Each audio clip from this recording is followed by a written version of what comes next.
আজকে আমাদের ভারতে স্বাধীনতা দিবস। জাপানে আমি যেখানে থাকি সেখানে তেমন কোনো বাঙালি থাকে না। তবে এই নয় যে জাপানে স্বাধীনতা দিবস পালন হয় না।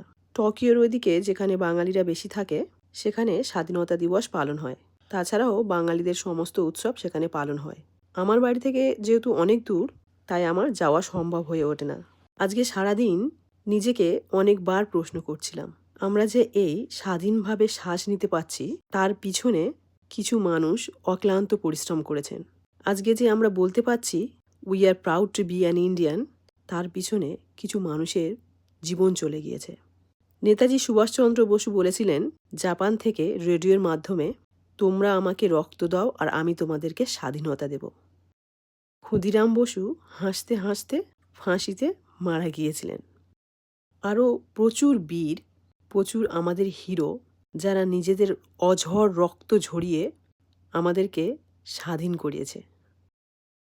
আমাদের দেশে স্বাধীন হওয়ার পিছনে প্রচুর মানুষের হাত আছে, যারা নিজেদের অঝর রক্ত ঝরিয়ে নিজেদেরকে শেষ করে আমাদেরকে মুক্তি দিয়েছে। এগুলো কিন্তু ভুলে গেলে চলবে না। আমরা স্বাধীন হয়েছি কারণ তার পিছনে প্রচুর বীর পুরুষ এবং বীর মহিলাদের হাত ছিল বলে। তাই আজকে আমরা স্বাধীন। স্বাধীনতা দিবসের সবাইকে শুভেচ্ছা জানাই। জয় হিন্দ, বন্দে মাতরম।